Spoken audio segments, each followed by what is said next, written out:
Hi folks, happy Friday to you. I trust that you've had a good reading week. Before I get on to what I've been reading, let me remind you all that the 2025 Sci-Fi Scavenger survey, the second time that this survey has been run, is open for business. I shall put the link into the description for this video and I'll pop it in the pinned comment as well. We've had a fairly decent response so far, but I'm certainly keen that we get more. As a reminder, the survey asks for your top 10 all-time science fiction books, and the criteria by which you judge that are entirely down to you. And for the first time this year, I'm also asking for your top 5 science fiction series. I'm going to leave the survey open for another few weeks, so there's still plenty of time to give it some thought and to get your entries in. So what have I been reading this week? Well, unusually, perhaps for me certainly, it's just one book. I've got a couple of others on the go, but I haven't finished those yet. So the book that I've read is Zoo City by Lauren Beukes, which is on the Broderick and DeFilippo 101 best novels list that I'm slowly working my way through. I did start listening to this on audiobook and I was very much enjoying the narration, but then I ran out of free hours on my Spotify account, so I decided that rather than cough an Audible credit for this book, I would just read it since I have a physical copy. And Zoo City, I suppose, is more urban fantasy than my usual science fiction affair. We're in South Africa, specifically Johannesburg, but it's a version of Johannesburg affected, like the rest of the world, with a strange phenomenon. And this is the result of what's commonly known as the zoo plague, which, mirroring the HIV and AIDS epidemic, sprung to life in the 1980s. If afflicted by this zoo plague, people can become animalled, which is seemingly the result of some bad thing that they've done in the past, usually something fairly serious, like a murder, for example. Borrowing a little bit from Philip Pullman, perhaps, these animals, these familiars, can take any form, ranging from a butterfly to a bear, and from a sloth to a leopard.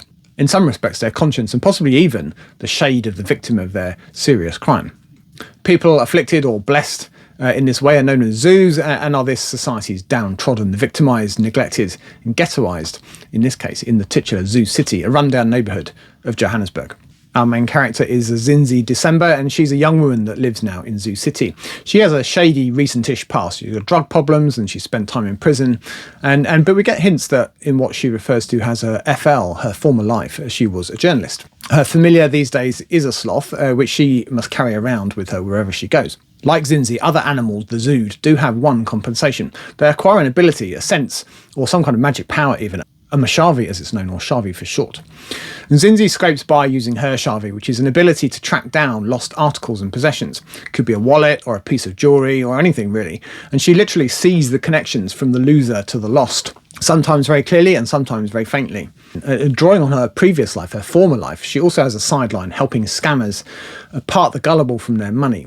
And in this, she's effectively indentured. She's in hock to the bad guys for an ever-increasing amount, an old debt that's spiralling that she fears that she'll never be able to pay back.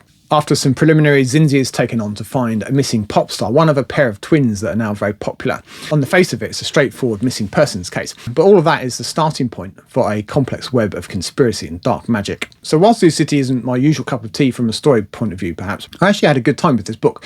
I enjoyed the narrative voice, I liked Zinzi as a character, and I thought that the setting was wonderful and done pretty well. I like the way that the plot develops, the side alleys that it takes are interesting, and the main story unfolds in an unexpected and gloriously violent way towards the end.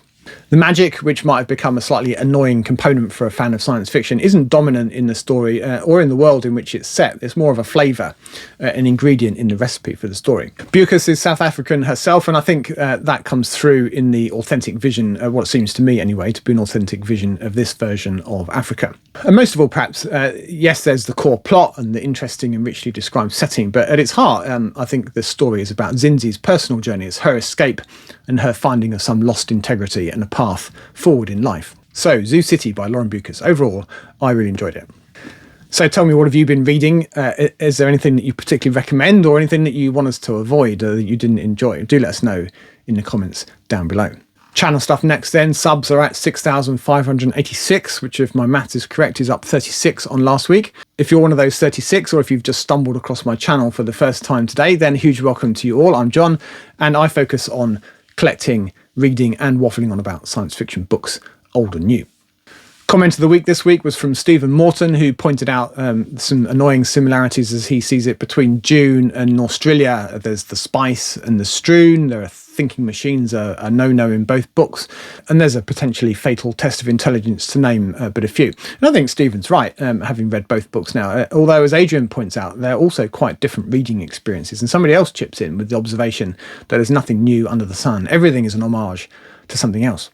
Thank you to Stephen for taking the time to leave a comment, and to the 2 or 3 folks that chipped into that discussion. I think that's always interesting when a comment generates some discussion. And thank you to all of you that have done the same during the week. I do really appreciate it.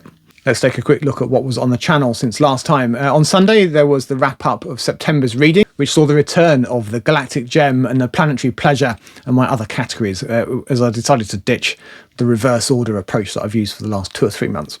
So following my previous habit, I tier ranked them in the order that I read them and then declared a book of the month, actually from a 3-way tie in the Galactic Gem tier. On the book buying front, I've recorded October's haul video last weekend, which was quite the bumper crop. And since then, I've been only sporadically active in the book buying department. I have tracked down a couple of the Charles Stross upgrades that I needed to complete my collection. And I've also received a couple of books from my Amazon wishlist, which is always very welcome indeed. And there are 1 or 2 other bits and pieces, including my latest Broken Binding subscription. So the to-be haul pile is currently just 6 books, but there are 3 or 4 more on their way. Let's take a quick look ahead. And actually, it's worth mentioning now, just to give you a heads up. In general, I'm contemplating shaking things up a bit on this channel. And this is for personal reasons mainly. I'm finding that what I'm doing now in a typical month to be a little bit on the repetitive side. And I'm frankly just a bit bored with that. And if I'm bored with it, then there's a decent chance that many of you are too. Yeah, but don't panic, those of you that are regular viewers. This will be more of an evolution than a revolution. And the objective really is just to give me a little bit more room to do more of the videos that I enjoy doing the most. And, you know, without being a total whore for the metrics, also attract a bit more attention for the channel.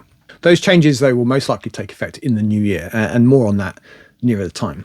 But back to more immediate plans. On Sunday, there will be October's book haul. And as I think I mentioned this time last week, there will in fact be 2 book haul videos. One in my more usual leisurely style and one extremely short, I think about 90 seconds, where I'll rattle briskly through all of the books. It's the same set of books in each video, and I'll be interested to see how they do in comparison to each other. Some more progress has been made on the prep for the mystical 100 Years of Space Opera video, although I suppose I should confess that's more in the way of background research than actually getting pen to paper.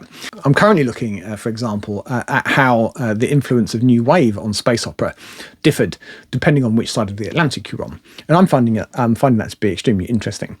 I will have some time over the next day or 2 to move the ball forward some more, and I'm aiming to get that video out before the end of this month, although that might just be a little bit optimistic. We'll just have to see how I get on. So what will I be reading in the coming week? I'm listening to Creation Node on audiobook, and I'm, I don't know, about 20% of the way through, so I've still got quite a lot of listening to do. With A Following Wind, I shall finish that this week, and so we'll be able to talk a little bit more about it this time next week.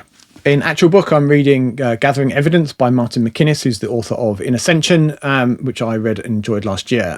And this has been a bit of a slow burn. I'm about 2/3 of the way through it now, and I suppose by the time I got about halfway through, I was fully engaged in the story and very interested to see how it's going. It's got a dreamlike, almost like misty quality to the writing, which reminded me a good deal of 2 or 3 of the Christopher Priest books that I've read, which perform, you know, a similar trick.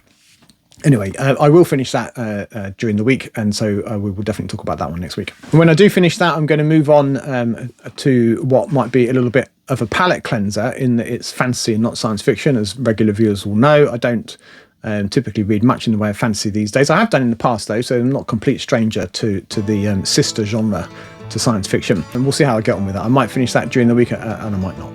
As usual, thank you ever so much for watching. Have a wonderful weekend, and until next time, goodbye for now.